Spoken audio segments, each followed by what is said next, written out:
માતાજી, જય શ્રી કૃષ્ણ, હર હર મહાદેવ મિત્રો. તો ફરીથી મારા નવા એક વિડીયોની અંદર તમારા બધાનું હાર્દિક સ્વાગત કરું છું. તો આજે પણ જો મારી પાછળ મામાદેવની મોજ તો મામાની. તો અહીંયા પણ મામાદેવ બિરાજમાન છે. તો દર્શનને આવ્યો હતો, તો મેં કીધું તમને પણ એના દર્શન કરાવું. જો મારી પાછળ તમે જુઓ, મામાદેવ હાજર અહીંયા બેઠા છે. તો અહીંયા હે ને હમણાં જ થોડોક ટાઈમ પહેલાં માંડવાનું આયોજન હતું, ત્યારે હે ને રાતે આવ્યો હતો, એટલે શૂટિંગમાં થોડુંક ઓલું હતું એટલે નહોતું કર્યું. પણ આ હે ને મંદિરનો જીર્ણોદ્ધાર કર્યો હે. પહેલાં નાની એવી ડેરી હતી, અત્યારે જો મામાની દયાથી અહીંના સેવકો સાથે મળી અને સરસ મજાનું મામાદેવનું મંદિર બનાવ્યું છે.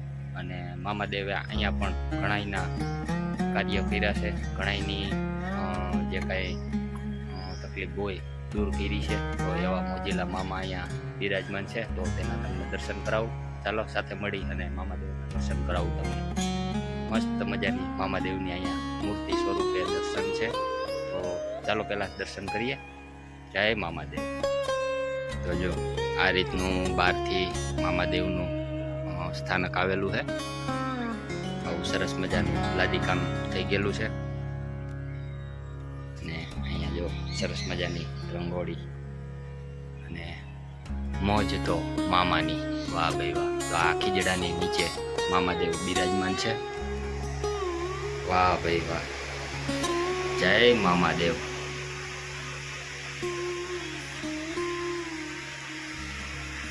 મામા બધા એની મનોકામના પૂર્ણ કરજો. અને મામાદેવ વિશે આપણે છે ને આગલા વિડીયોની અંદર જે માતાજીએ હારે આપણે સત્સંગ કર્યો હતો ને, એ મામાદેવ વિશે આપણે તમામ માહિતી મળી હતી. તો આ પણ એ જ મામાદેવનું સ્થાનક છે. તો તમે પણ દર્શન કરી તમારી જે કાંઈ તકલીફ હોય મામાને પ્રાર્થના કરજો, અરજ લગાવજો. અહીંયા ફોટા સ્વરૂપે દર્શન છે, અહીંયા પણ ફોટા સ્વરૂપે દર્શન છે. અને પંખો જો મામાદેવ ઉપર સતત ચાલુ ને ચાલુ. મામાદેવને ગરમી ના થવી જોઈએ. તો આવું કંઈક અંદરથી પણ સરસ મજાનું મંદિર બનાવી અને શણગાર કરેલો છે. આ શિખર છે અને મામાનો પહેરવેશ જોવો તો વાહ ભાઈ વાહ. આ પાઘડી, આ મામાનો ઓકો, વાહ ભાઈ વાહ. અહીંયા પણ મામાદેવ મોટા સ્વરૂપી છે. અહીંયા ખોડિયાર માતાજી પણ બિરાજમાન છે. અહીંયા જો મામાનો તકિયો, મામાની માળા, મામાની શેરવાની. વાહ ભાઈ વાહ. જય મામાદેવ, જય મામાદેવ. આ બાજુ ગણપતિ દાદા પણ બિરાજમાન છે. અને અહીંયા ખાસ સૂચના લખેલી છે, અહીંયા જોણ દાણા જોવાની સખત મનાઈ છે. તો એ ખાસ નોંધ લેવી. અહીંયા તમારે પ્રાર્થના કરવાની, મામાદેવને જે કાંઈ તકલીફ હોય અરજ લગાવવાની. તો મામાદેવ જો એકદમ છે ને પાટાના કાંઠે જ બેઠા. જો ટ્રેન નીકળી અત્યારે, ભારતીય રેલવે સ્ટેશન એકદમ નજીક જ આવેલું છે. ટ્રેન અહીંથી જ બધી નીકળતી હોય. જો લોકોને ટ્રેનમાં બેઠા બેઠા હજારો લોકો છે ને આ મામાદેવના અહીંયા દર્શન કરતા હોય. તો મામાદેવ જો એકદમ પાટાની સામે જ બેઠા છે. અત્યારે ટ્રેન નીકળી એટલે થોડાક દ્રશ્યના લઈ લે. અને આગળ આપણી ગાડી પડી છે. અત્યારે ચોમાસાની સિઝન છે અને આજુબાજુમાં રોડના કામ ચાલુ છે, એટલે પાણી અહીંયા ભરાણું છે બધે. રસ્તો બહુ તકલીફવાળો થઈ ગયો છે. આ છે ને ફાર્મસી છે જુનાગઢની. તો ચાલો મંદિરની પરિક્રમા પણ કરી લઈએ. તો આ બાજુ જો પણ મામાદેવનો મસ્ત મજાનો ફોટો મારેલો છે. જય મામાદેવ. થોડી ધજા મામાની. અને આ ખીજડાની અંદર મામાદેવ બિરાજમાન છે.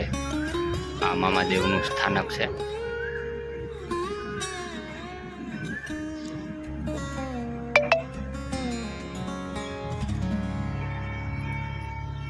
મામાદેવ, જય મામાદેવ, જય મામાદેવ. આ બાજુ પણ ફોટારૂપી મામાદેવ છે. તો આવું સરસ મજાનું મામાદેવનું મંદિર છે. જય મામાદેવ.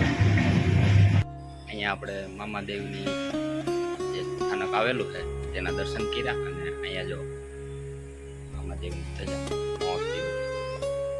મામાદેવની થોડી ધજા. હા ભાઈ વાહ. તો આ મામાદેવનું સ્થાનક હતું.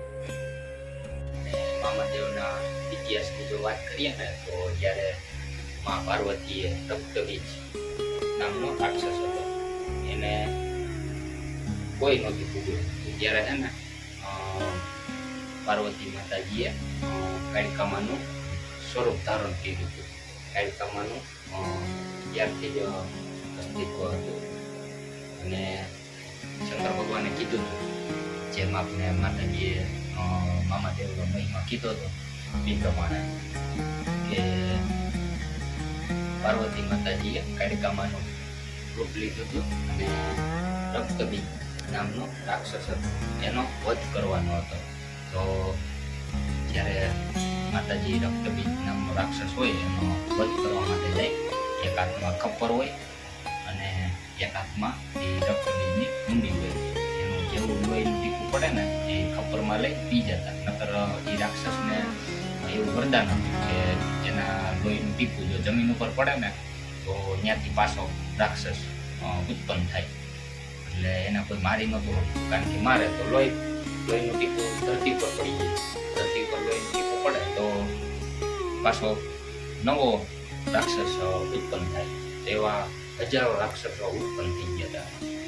એટલે માતાજીએ કાળિકામાનું રૂપ લીધું હતું અને રક્તબીજ નામનો જે રાક્ષસ હતો ને એનો વધ કર્યો હતો. લોહીનું ટીપું એકેય પડવા નહોતા દેતા અને એ રક્તબીજ નામનો રાક્ષસ હતો એનો વધ કર્યો. અને ત્યાર પછી એ જ્યારે શંકર ભગવાન પાસે પાછા આવ્યા તો મજાક કરતા હોય ને એમ કહેતા હતા માતાજી કે પતિ પત્ની કેમ મજાક કરતા હોય એવી રીતે શંકર ભગવાને માતાજીની મજાક કરી, એ કાઢી એમ કીધું. એટલે માતાજીને છે ને ગુસ્સો આવી ગયો, ખીચ ચડી ગઈ. એટલે માતાજી છે ને પછી જંગલમાં વયા જાય છે રીહાઈ અને ત્યાં છે ને એકાંતમાં હાવ વયા જાય છે. એટલે શંકર ભગવાનને એમ થયું કે ત્યાં જંગલમાં એકલા રહેવું તો એને થોડીક ઉપાધિ તો થાય ને. એટલે શંકર ભગવાને એ સમયમાં યક્ષો હતા તો એ યક્ષોને હુકમ કર્યો શંકર ભગવાને કે જાઓ તમે અને માતાજીની તમે ત્યાં ધ્યાન રાખજો, એમ માતાજીની રક્ષા કરજો, આજુબાજુમાં પહેરો આપજો ટૂંકમાં. એટલે એ માતાજી પાસે જાય છે યક્ષો. ત્યારે છે ને માતાજી એમ કીધું એ તો નારી શક્તિ રહ્યા. એટલે ત્યારે એવું હોય તો ખરે ને કે કોઈ બૈરા એકલું હોય અને અજાયના પુરુષ હારે જો રહેવું હોય તો કંઈક ને કંઈક સંબંધ હોવો જોઈએ. અજાયના વ્યક્તિ હારે તો રહી ના શકે. એટલે માતાજી પાસે જ્યારે એ યક્ષો ગયા ને એટલે માતાજીએ એમ કીધું કંઈ વાંધો નહીં, તમે આવ્યા છો તો મારી હારે તમારે સંબંધ રાખવો પડશે. તો ત્યારે માતાજીએ જે યક્ષો હતા ને એને ભાઈ બનાવ્યા હતા. ભાઈ બનાવ્યા એટલે જગના મામા જ કહેવાય. તો આ એ જ મામા છે જે યક્ષો એ સમયમાં કહેવાતા. તો ત્યારે માતાજીએ એને એવું વરદાન આપ્યું કે જાઓ, અત્યારે તો ભલે તમને કોઈ ઓળખતું ન હોય પણ જ્યારે કળિયુગ આવશે ને ત્યારે કળિયુગની અંદર તમારા સ્થાનકો વિશે અને તમને લોકો બહુ માનશે. અને કળિયુગમાં અત્યારે હાજર હોય ને તો આ મામાદેવ છે. તો મામાદેવનો આવો કંઈક મહિમા હતો જે આપણે માતાજી પાસેથી જાણવા મળ્યો હતો. અને એ છતાંય જો તમારે એના મુખ્ય સાંભળવું હોય ને તો એન્ડ સ્ક્રીનની અંદર હું એ વિડીયો નાખી દઉં, જરૂરથી જોજો. તો માતાજીના સ્વમુખે તમને મામાદેવનો મહિમા સાંભળવા મળશે. તો એવો કંઈક મામાદેવનો મહિમા હતો. તો અત્યારે કળિયુગમાં મામાદેવ બહુ પૂજાય છે અને જાજા બધા મામાદેવના સ્થાનક પણ આવેલા છે અને લોકો બહુ શ્રદ્ધાથી મામાદેવની સેવા ચાકરી પૂજા કરે છે. તો આવું કંઈક મામાદેવનો મહિમા અને આવી કંઈક મામાદેવની આ જગ્યા છે. તો જરૂરથી દર્શને આવજો. જય મામાદેવ. તો મિત્રો, આ હતું મામાદેવનું સ્થાનક અને જેમ મેં કીધું એવો કંઈક મામાદેવનો મહિમા રહ્યો છે માતાજી સાથે, કાળિકામા સાથે. તો આવું મને જે માતાજી પાસેથી જાણવા મળ્યું હતું એ મેં તમને જણાવ્યું. કંઈ ભૂલચૂક હોય તો માફ કરજો. તો આવો કંઈક મામાદેવનો મહિમા છે. જરૂર દર્શને આવજો. તમારી જે કાંઈ પ્રાર્થના હોય, તકલીફ હોય, મામાદેવને અરજ જરૂર લગાવજો. વિડીયોના માધ્યમથી પણ મામાદેવ તમારી જે કાંઈ તકલીફ હોય દૂર કરશે. તો મળશું એક નવા વિડીયો સાથે. ત્યાં સુધી બધાને જય માતાજી, જય શ્રી કૃષ્ણ, હર હર મહાદેવ, જય મામાદેવ.